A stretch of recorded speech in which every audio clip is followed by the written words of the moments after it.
차를 운전하고 오다 보니까 차가 밀려가지고 좀 늦었습니다. 늦었지만 또 같이 공부하시는 분들이 많이 안 오셨네요. 아직 못 오셨네요. 자, 이번 시간에는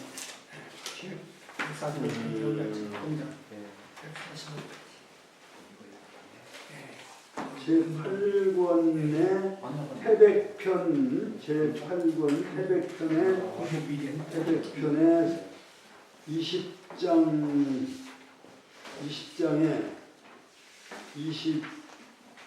세 번째 문장. 지난 시간에 말씀드린 대로 이건 요순우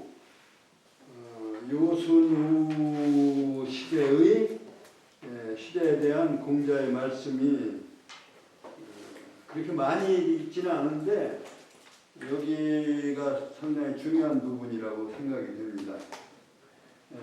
유교에 있어서의 성인은 보통 복의 신롱 황제 요순, 이렇게 복의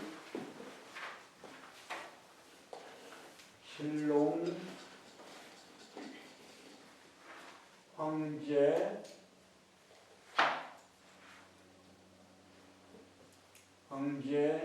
요순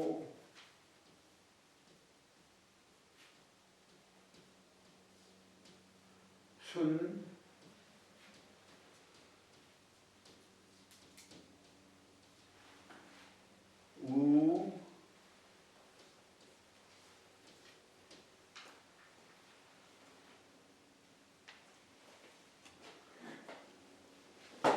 요순우 탕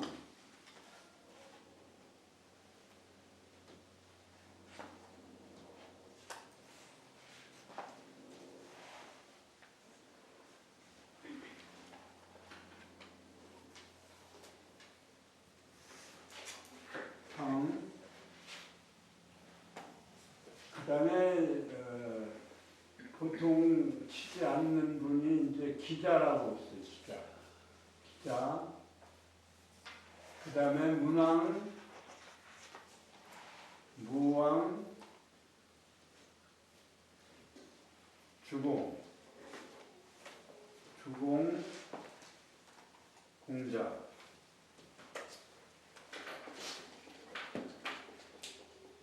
근데 이제 보통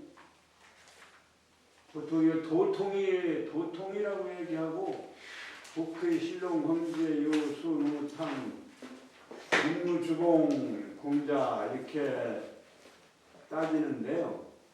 이걸 도통 연원이라고 그러고서 이 중에 이제 우리가 복의 씨는 동이족이 아닌 동이족이라고 생각이 되고요.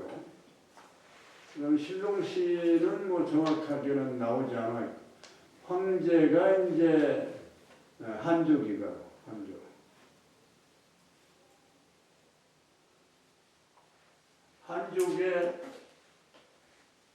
한족에서 자기네 황제의 자손이라고 시조로 생각하는 사람입니다. 한족 시조.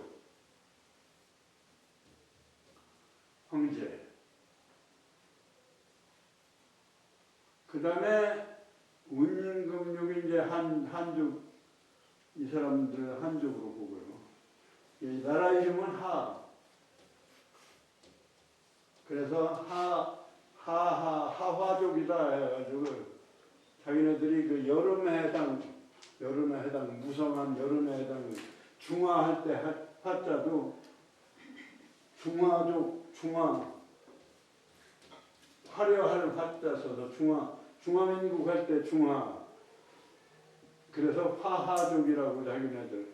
하나라가 운임금이 세운 나라가 하나라. 그 다음에 탕은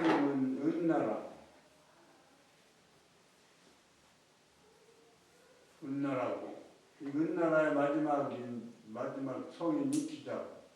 그 다음에 이게 주나라고.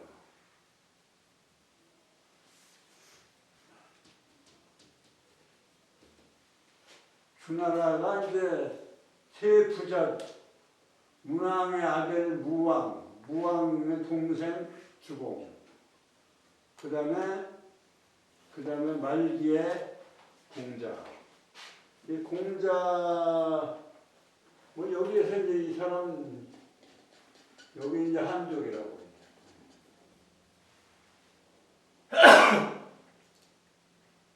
내가 볼 때는 한족은 사실은 황제, 우, 그 다음에 문왕, 무왕, 주공. 그럼 하나, 둘, 셋, 넷, 다섯.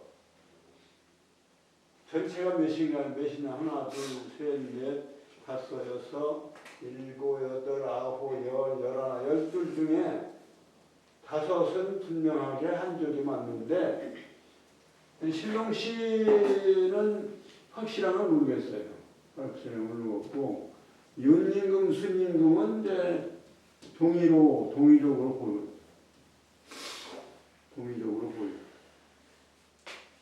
그 다음에 은족은 동이족이 세운 나라예요. 그러니까 은족도 이게 동이족. 그 다음에 공자는 그 은나라의 은나라 때 주나라 때 은나라의 유민들을 대표로 해서 미자를 송나라에 봉했어요.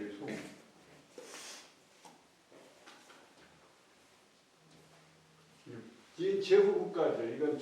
이건 말하자면 봉건 왕조고, 봉건의 이제 중앙이고, 중앙정부고, 이게 이제 송나라는 봉건 국가의 지방의 봉건 국가예요. 송나라는 은나라의 혈통을 가진 은나라의 미자를 여기다 봉했기 때문에, 주나라가 봉했기 때문에, 이 송나라는 말하자면 동이족의 혈통을 가진다. 그러니까 여기가 동이족.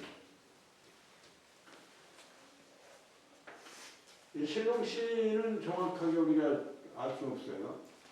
왜 한족이 시조라고 여기는 사람은 황제거든요.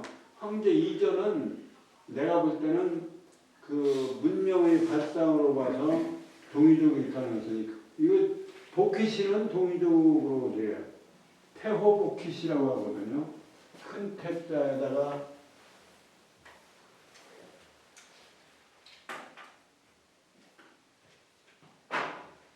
태호복희씨. 태호복희씨라고 하는 큰 태자는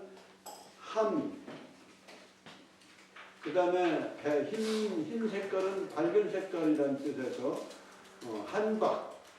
그래서 한박이라는 의미를 가지고 있기 때문에, 그러고 이제 복희씨는 동방의 제왕이다라고 하는, 이렇게 소개되어진 데가 많이 있어요.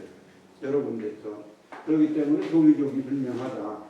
그리고 이제 동북공정에서 밝혀진 그 요하문명이 한족의 그 황하문명보다 2~3천년 앞섰다는 것이 밝혀짐으로 해서 그 성인의 성통도 동이족이 앞서 있었다는 것을 알 수가 있어요. 그걸 추정할 수가 있기 때문에, 그래서 사실은 여기 신롱씨도 동이족으로 봐야 됩니다. 이제 한족의 시조인 황제, 그 다음에 9년치수를 다스린 하우, 그 다음에 주나라를 세운 문왕, 무왕, 주공이 말하자면 성인의 3부자가 성인인데, 그 중에 그 사람들은 전부 이제 한족이라고. 그래서 숫자로 말하면 과반수가 동이족이다. 그렇게 이제 우리가 얘기할 수 있는데, 여기서 여기 이제 요수에 대한 얘기를 상당히 많이 얘기를 했어요. 요임금, 순임금, 운임금에 대한. 여기에서 이 전에는 정치 제도를 알 수는 없지만 여기서 분명하게 알 수 있는 것은 윤임금이 순임금에게 나라를 천하를 이렇게 선양을 했어요. 양보를 한 거예요. 세습제도가 아니고. 그래서 윤임금, 순임금, 운임금 시대를 선양으로 이루어졌던 그런 시대이기 때문에 상당히 동양 정치사에 있어서는 훌륭한 시대다. 요순 시대다 이렇게 얘기를 하는 이유가 바로 거기 있는 거죠.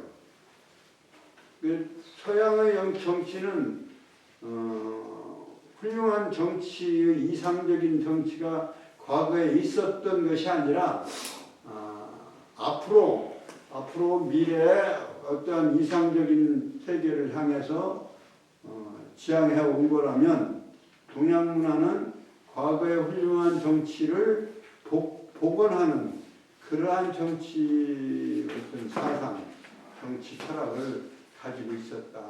그런 이유는 그래서 세습제도로서 권력을 세습을 하던 이러한 시대와 다르게 요순 후 시대를 특히 요순 시대를 운임금은 그 아들에게 세습을 했어요. 그렇기 때문에 윤임금이 순임금에게 순임금이 운임금에게 전한 것을 우리는 선양이라고 해요. 선양제도. 선양제도인데 혓닦을 선자에다가 자리를 양보한다. 사양할 양자 써서 선양제도. 지금의 민주주의보다도 더 훌륭한 제도예요. 지금의 민주주의는 그 사람이 어떤 사람인지 모르고 그냥 인기나 좋은 발언을 가지고 또는 그 하는 뭐 정책을 보고 이제 찍어주려잖아요. 근데 이때는 윤임금이 순임금에게 전했을 때는 순임금을 채용해가지고 약 30년을 실험을 해요. 시험을 해가지고 이 천하를 양보해도 되겠다 이런 생각을 해서 선양을 한 거예요. 순임금도 운임금에게 그 분연치수를 잘 다스리고 훌륭하게 정치를 하겠다 싶어서 이제 자리를 양보한 그것이 이제 선양제도예요.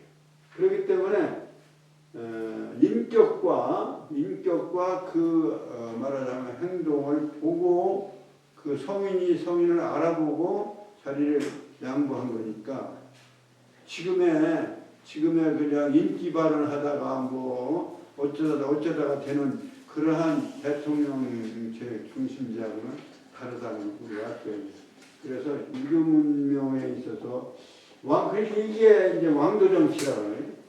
그 선양을 통해서 훌륭한 정치를 이어가는 것 또는 그런 백성들을 위한 정치 그것을 왕도 정치라고 이제 하는 것이고 그 왕도 정치라는 개념을 쓰기 시작한 것은 사실은 어느 때냐면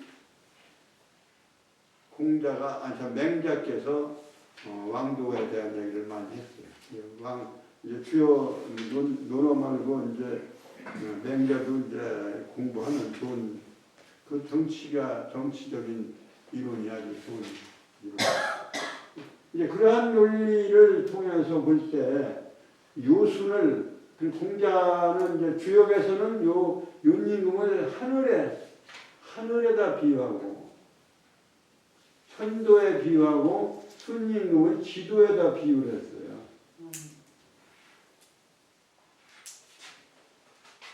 그래서 윤임금 이것은 주역뿐만 아니라 서경에서도 요전 그 다음에 순전을 요전 안에다가 순전을 두었어요. 그래서 요순부터 서경도 시작을 했어요. 근데 이제 이 문명은 복희시 때부터 전해진 그래서 이게 도통은 유도의 전통을 도통이라고 하면 도통의 계승은 이렇게 이제 되게 보는 거예요. 근데 이제 좀 저간 얘기지만 이제 복희씨 이전에 정착문화를 열은 유소 10소자 써서 유소. 그러니까 날짐승의 집을 소라고 그러죠. 유소씨. 그래서 그 옛날 사람들은 아마 그 습기가 많고 그래가지고 처음에 정착할 때 땅에다 집을 짓지 못하고 좀 높은 데다 졌던 것 같아요. 그래서 집소자에서 유소씨라는 게 있어요. 유소씨. 그 다음에 수인씨. 그 불을 사용한 성인. 그 두 사람을 넣어서 더하면 이제 15성인이 나오는 거예요. 공자가 14번째고 그 다음에 15번째 15성인이 나오는 거예요. 15성인을 말하자면 정역에서 얘기하는 거고, 도통으로 말하면 이건 주자도 이제 복희신동 황제 여순 이렇게 얘기해요. 성량에서도. 그런데 원래 이제 그 이상적인 정치는 가장 이상적인 정치 시대는 요순 시대다. 그래서 요순우에 대한 말씀을 경전을 통해서 서경이나 또는 주역이나 시경을 통해서, 시경은 특히 이제 은주에 대한 은주 시대의 노래가 많아요. 그런데 여기에서 이제 논어에서도 이게 요순우에 대한 언급이 몇 군데 나오는데, 그 중에 여기가 오늘 지난 시간하고 이어서 이번 시간에 이어지는 그 내용이다, 이런 말씀을 드리기 위해서 지금 말씀을 드리는 건데요. 그 20장에 보면은 144쪽에 20장에 순임금은 믿을 수 있는 신하 5사람이 있어서 그 사람들의 도움을 받아서 천하를 다스렸다. 그런 말씀이에요. 그 5사람을 여기서 이제 주석에서 제시를 했죠. 운임금, 그러니까 천하를 물려주었던 이제 운임금에게 그 다음에 직이라고 하는 신하, 그 다음에 설이라고 하는 신하. 이 설은 문교 정책을 맡았던, 교육을 맡았던 그러한 장관이고, 직은 사직과 농사를 맡았던 그런 주로 생업을 맡았던. 그 다음에 이제 우는 이제 총괄을 했던 것 같고요. 그 다음에 고요라고 하는, 고도자인데 여기서는 요라고 읽어야 돼요. 고요라고 하는 사람. 고요도 순임금의 그 신하인데 아주 정치를 잘하고 순임금을 도피를 잘했다는 이런 얘기예요. 고요, 그 다음에 백익, 이 5분이죠. 이 5분이 순임금을 도와서 요순시대에, 순임금의 시대에 정치를 훌륭하게 잘했다. 그런 얘기를 하신 거예요. 순이, 유, 기우, 신하, 5인. 신하는 바로 밑에 5사람이라고 하는 거 동격이에요. 신하 5사람이 있어서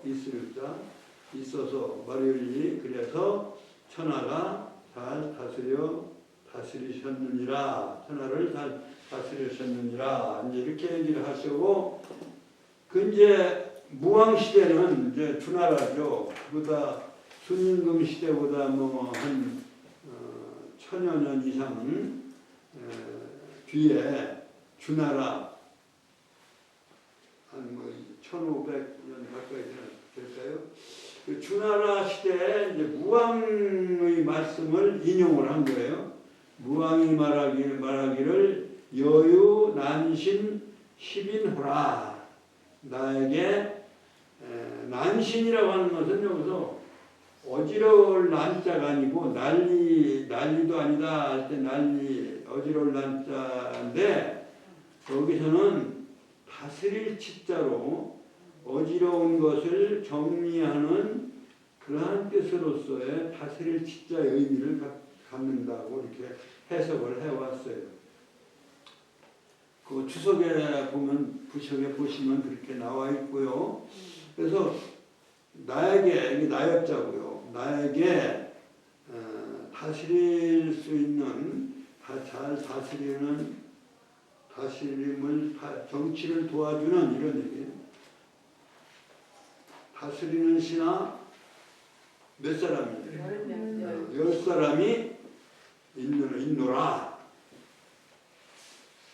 그렇게 말씀을 하셨다고 하면서 그러니까 순임금의 시대 5사람이고 무왕 시대에는 10사람이면 뭐 숫자에 무슨 뭐 특별한 의미는 없지만 2배가 됐죠. 2배. 그런데 이제 공자께서 그것을 평을 한 거예요. 공자왈 재난이 불기 연호와 재주제자 그 다음에 어려울 난자. 근데 재난 그 다음에 불기 연호와 극이 그러련 안입을 극이 그러련 호는 의문 어미. 그러니까 불기연호하면 그렇지 아니한가, 그것이 그렇지 아니한가 이런 얘기예요. 근데 재난이라는 말은 뭐냐면 인재를 말하는 거예요. 인재를 들어 채용하기가 어렵다 이런 얘기가 재난이에요. 여기서 두자인데 아주 간단하게 두자로 썼지만 인재를 등용하기가 채용하기가 어렵다라는 말이에요. 인재를 채용하기 어려움이 그처럼 그렇지 아니한가. 그러니까 그렇게 쉽지 아니하다, 어려웠다 이런 얘기죠. 인재 채용이 어려움이 그렇지 아니한가. 그러니까 그렇게 어려웠더라. 당우지제, 요게 이제 조금 설명을 빠졌는데 이 연임금은 임금 이름이고요. 나라 이름은 당이에요. 뒤에 당나라는 이세현인가요? 이세현이 세운 당나라가 아니고 그 당나라는 이 나라를 말하자면 그리워하고 또는 존중하고 또는 그것을 모델로 하고자 하는 그러한 이름에서 이름자를 뒤에 당나라라는 이름을 붙인 거예요.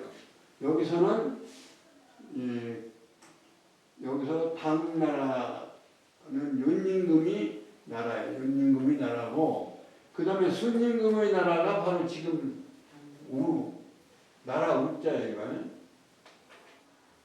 뭐 근심 우자라고도 하고 합니다만은 이건 나라 우자예요. 그래서 당나라와 우나라 여기 당우라고 말하면은 당나라와 우나라의 지음제자 그 어간. 그래서 다시 말하면 요순 시대를 얘기한 거예요. 당우지제라고 하면은 그 지음제자는 시대에 걸쳐진 시간을 얘기할 때 지음제자.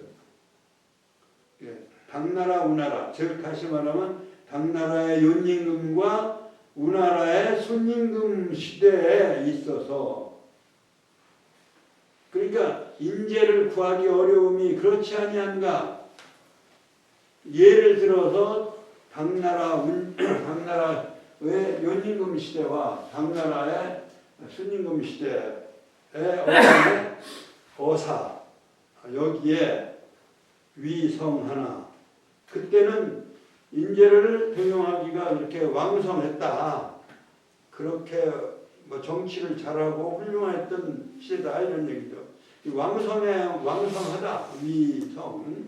왕성을 하였으나 그러니까 인재를 구하기 어려웠지만 요순 시대에는 이것이 그렇게 훌륭한 시대에 있었으나 유부인원이라 거기에 비해서 무왕 때는 난신 10인이라고 하는 그 10인 중에 한 사람이 바로 부인이 있었음이라. 그러니까 무왕의 말에 10인이라고 하는 말에는 그 중에 한 분이 여자 부인이다. 그래서 그 부인을 빼고 나면 9인 2인이라 9명의 신하일 뿐이니라. 이렇게 얘기를 한 거예요. 그러니까 거기에 이제 어떤 의미가 들어있냐면 그 부인은 누구냐면 바로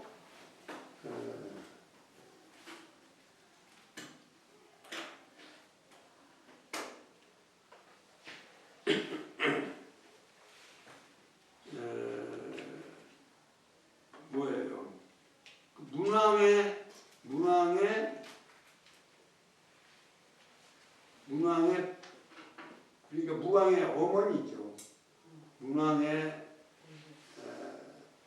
문왕모. 여기서 문왕모가 그 10인을 그 전에 한번 볼까요? 10인이라고 하는데 주석을 보면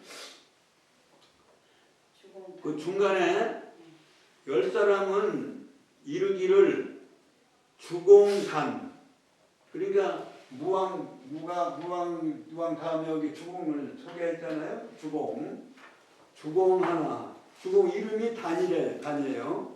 그래 주공단이라고 하는 사람과 그 다음에 이건 이제 무왕의 동생이죠. 그러니까 소공도 소공도 바로 말하자면 주공도 문왕의 아들이고 그러니까 무왕의 동생이고 그 다음에 소공도 역시 같은 형제간이에요.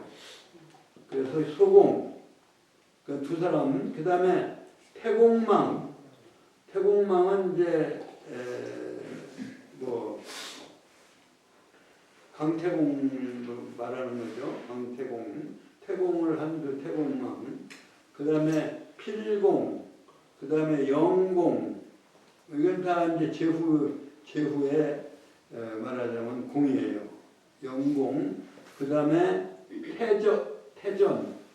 태전이라는 사람과 그 다음에 홍요라고 하는 사람 홍요 그 다음에 산의생 남궁괄 그러면 9이잖아요. 9.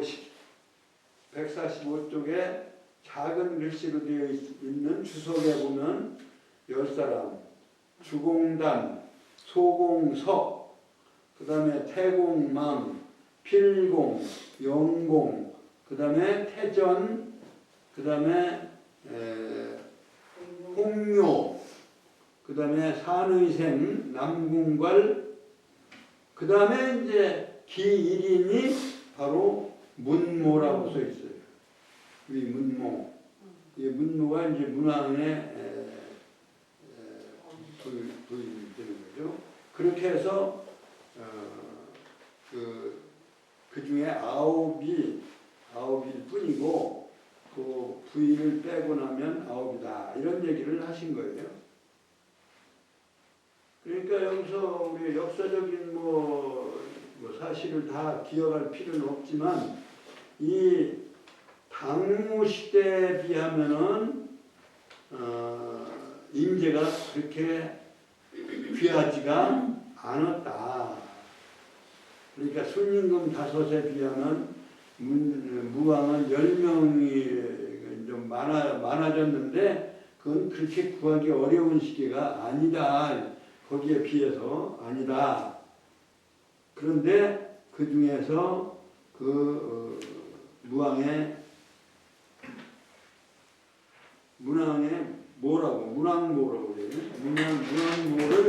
문왕모를 빼고 나면 아홉일 뿐이니라 이렇게 이제 평을 하고, 그런데 여기서 의도는 모르겠어요. 의도는 모르겠는데 그 다음에 얘기하는 문장 삼분천하에 유기 이하사, 천하가 셋으로 나눠져. 그러니까 이거는 문왕시대에 은나라 말기에 은이 차지하고 있고, 그 다음에 무왕이 이제 말하자면 문왕의 자기 아버지의 뒤를 이어서 천하를 통일하기 위해서 이제 차지한 부분하고 그 나머지 부분, 그래서 셋으로 나누어진 그 천하, 그러니까 주나라가 이제 건국하기 직전의 상황을 말하는 것이죠.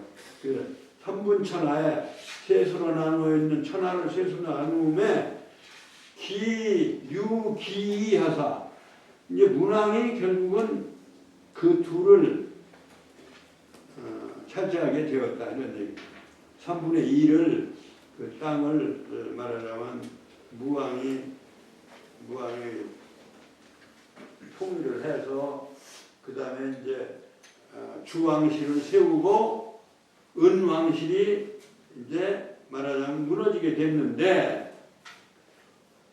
그것이 완전히 무왕에 와서는 무력으로 통일을 했지만, 말하자면 은나라를 정복했지만, 이 문왕 시절에는 문왕은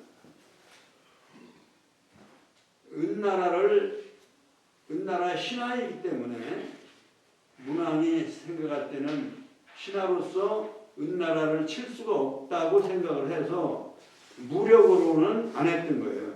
그래서 좋은 정치를 해서 주민들이 이렇게 흡수되어지고 통일되어지는 것은 그런 정치를 했지만 무력을 동원하지는 않았을 때예요. 그래서 그것을 이제 그 아들인 무왕이 이제 천하를 군대를 동원하고 군대를 일으켜서 그 은나라를 완전히 멸망을 시킨 거예요. 근데 이제 공자께서 특히 그 점을 중요시한 거예요. 문왕이 무력을 통하지 않고 은나라를 자연스럽게 정복하려고 한, 은나라가 자연히 흡수되기를 바랐던 문왕의 그 덕성, 훌륭함, 전쟁을 하지 않고 천하를 통일하려는 그 문왕의 그 도덕 정치, 요것을 여기서 칭찬하신 거예요. 주지덕이, 그러니까 이복 사은 하시니, 복이라는 여기서는 복종하다 이런 얘기입니다. 복종하여 섬기다 이런 얘기예요. 이거 일사자가 여기는 섬길 사자예요. 그래서 옛날에 사군이충, 사친이요, 인군을 섬기는 데는 충성으로서 하고, 사충 이충, 사군이충, 사친이효. 그럴 때 이제 요거는 사자가 됩니다. 사군 이충, 사친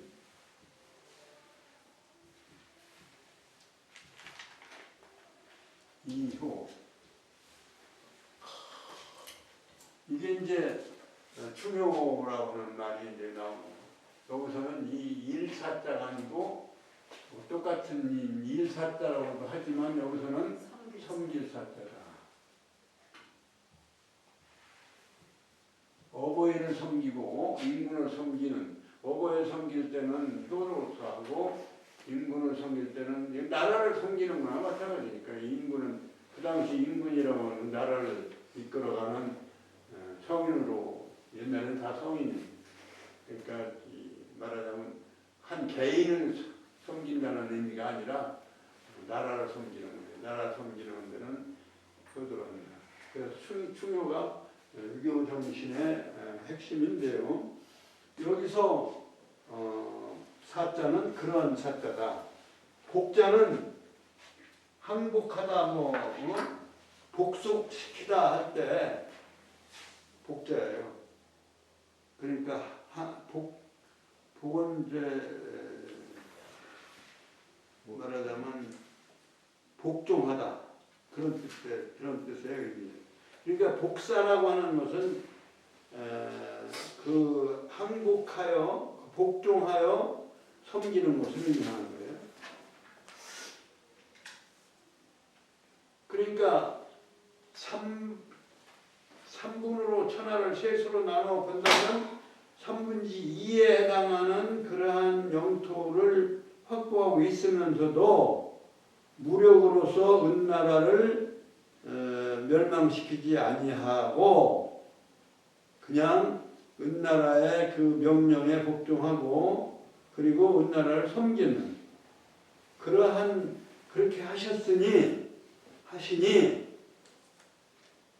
이 공자가 적어도 한 500년 뒤에 그 당시 역사를 평한 거예요.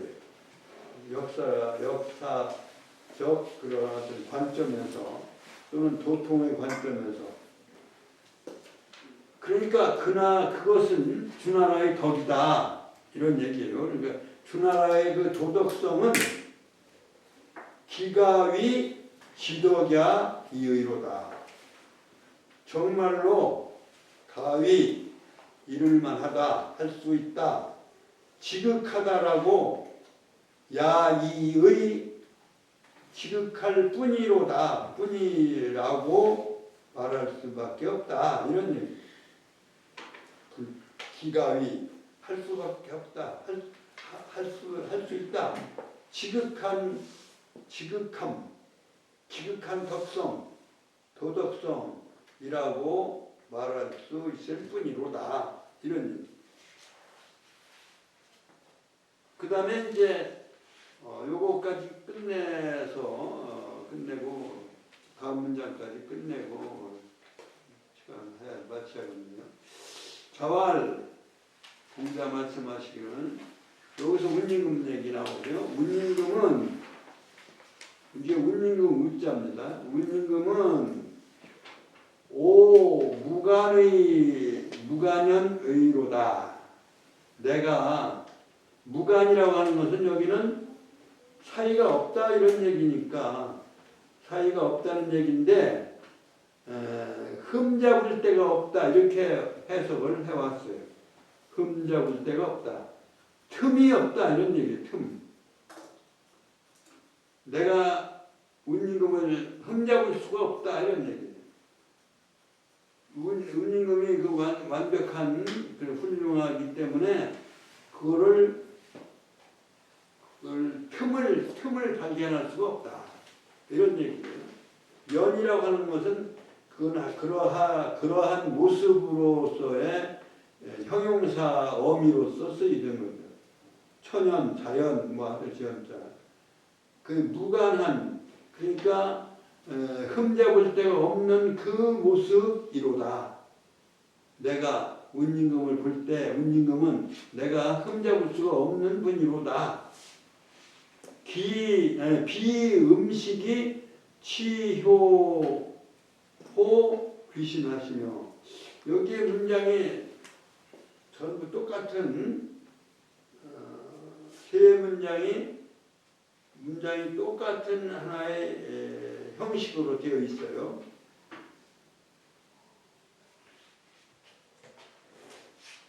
그 문장은 같은 문장인데요.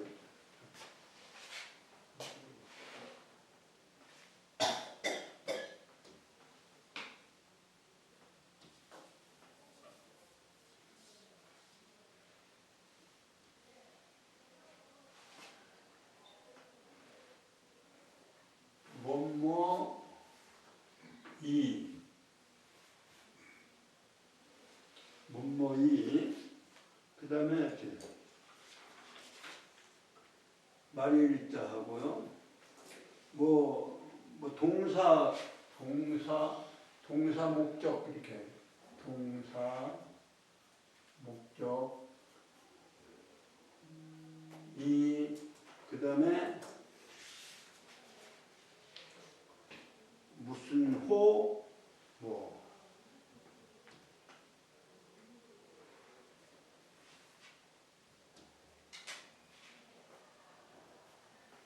이런 문장이 있지. 시.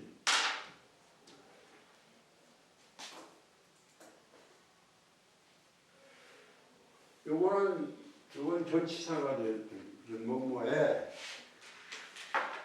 그러니까 비음식이 말일자, 비음식이 말일자 동그라미를 한 쳐주시고 비음식이 치효호 호자에 이렇게 동그라미 치시고 그 다음에 귀신 이렇게 하면은 그 문장 다음에는 악의복이 치미호 보면 하시며 그 다음에 비궁실이 말이을자 그 다음에 진력호 그 다음에 구협하시며 하시니 이 세 문장이 같은 그 문장의 구조로 되어 있습니다.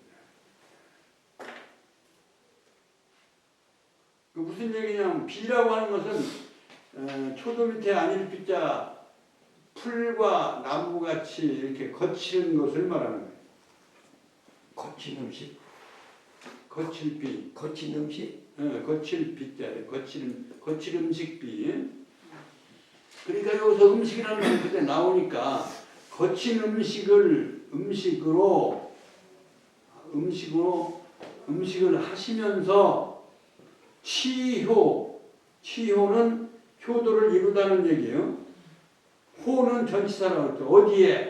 어디에라고 하는 전치사예요. 그럼 귀신에게 이런 얘기가 되죠. 그러니까 거친 음식을 먹으면서 당신은 거친 음식을 먹으면서 말이을자 효도를 이루는 어디에 귀신의 효도를 이루셨으며 그러니까 본인은 이제 말하자면 자신은 거칠게 먹고 또 악의복도 마찬가지예요.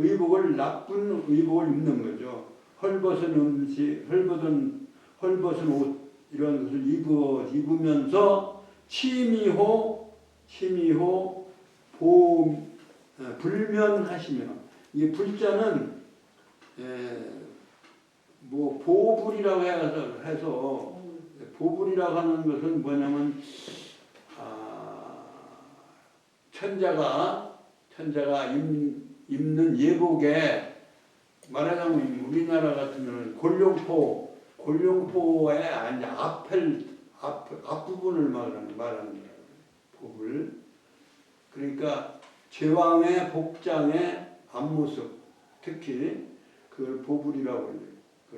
그러니까 제왕 복장을 하는 데 있어서 아름다움을 이루시며 그러니까 평상시 자신의 옷을 입는 건 그냥 나쁜 옷을 입어도 말하자면 어떠한 예식에 또는 조상의 시조에 제사 지낼 때는 그 면자는 면은 멸류관이라는 뜻이에요. 멸류관 면자니까 다시 말하면 왕관을 말하는 거예요. 그러니까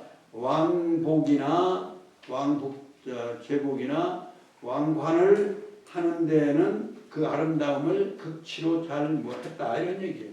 그러니까 자기의 개인 생활은 검소하고 겸손하지만 어떤 의식을 할 때나 나라를 위해서 또는 시조를 위한 제사를 지낼 때나 이런 때는 훌륭한 복장을 했다. 그 음식도 마찬가지로 보통 자기가 생활할 때는 그냥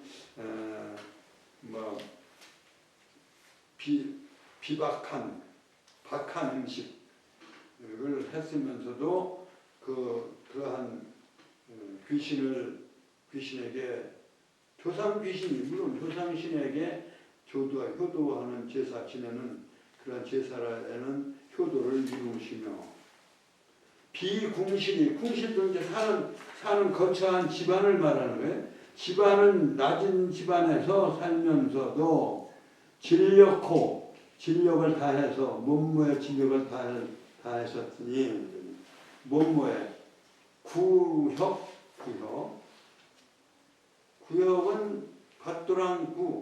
왜 밭도랑 구자라고 되어 있죠? 밭에 말하자면 수구 물을 빠지게 하는 수로를 해놓은 것을 말합니다.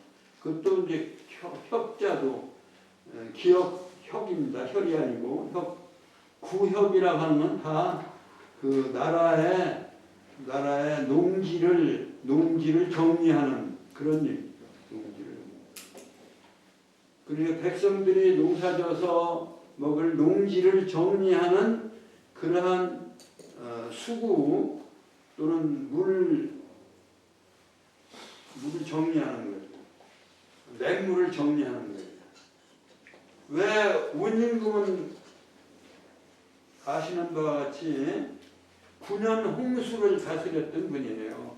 중국의 순임금 시대, 태평 시대와 같은 때지만 그때도 9년 홍수가 있어서 그 홍수를 다스리느라고 집에를 들어가지를 못했다는 거예요. 3년을 자기 집에 안 들어갔다고.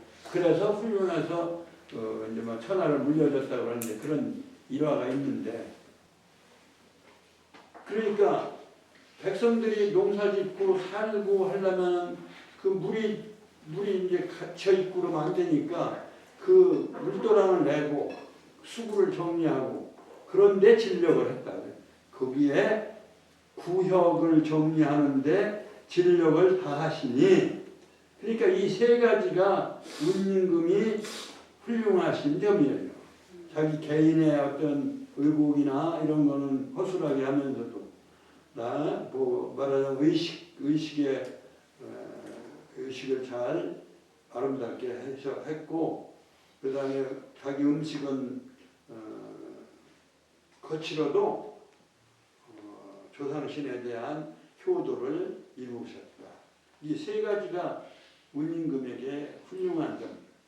그러니까 지금 여기 논어에 나오는 이 세 분의 순임금도 얘기 나왔고 그 전에 요임금 얘기도 나왔잖아요. 그 말하자면 18장부터 18, 19, 20, 21, 22, 21장까지 누구 얘기냐면 전부 요임금, 순임금, 운임금에 대한 얘기다. 그래서 제가 그 3대, 4대 또는 은나라까지 이렇게 얘기를 했습니다만은, 그 이제 거기에는 이제 무왕과도 이제 무왕에 대한 얘기도 조금 나오고, 그래서 여기 말하자면 공자의 역사관, 도통관, 역사관을 잘 말씀하는 부분이다. 그래서 설명을 드리는 건데, 그러니까 그렇게 하셨으니 운임금은 오무가년 의로다. 내가 운임금이 잘못을 지적할 수 있는 그 틈새를 발견할 수가 없다. 흠을 잡을 수가 없도다. 그렇게 공자께서 하신 말씀을 태백편의 마지막 부분에서 요순우, 문왕무왕, 주공, 특히 주공까지 주공이 아니라 무왕까지 얘기를 하신 부분이다. 그래서 이거 정치 철학 내지는 도통, 그리고 말하자면 성인의 어떤 생활, 성인의 모습을 말씀한 부분이라고 볼 수가 있습니다. 요거 한자 해석도 하고 해야 되는데 그냥 이렇게 해서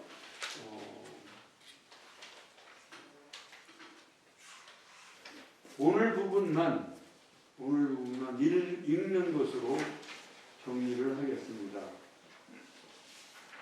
오늘 배운 부분 20장부터 하겠습니다. 18, 19는 이제 지난 시간에 했기 때문에 공부를 댁에서 한번 읽어보시고 정리를 하시기로 하고, 오늘 배운 20장, 22장만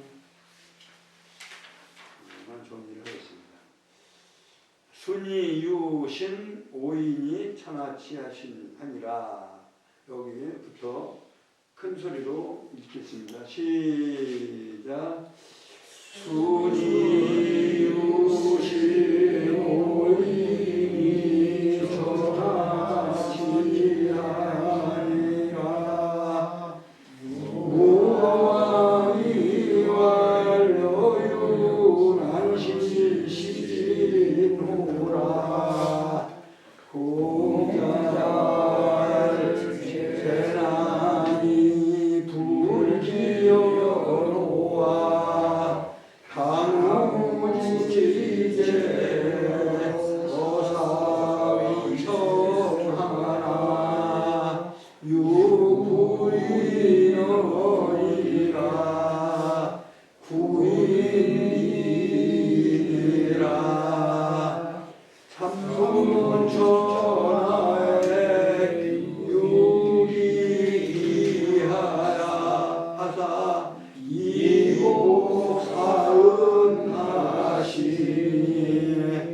주지는 인간이 지약이의로라.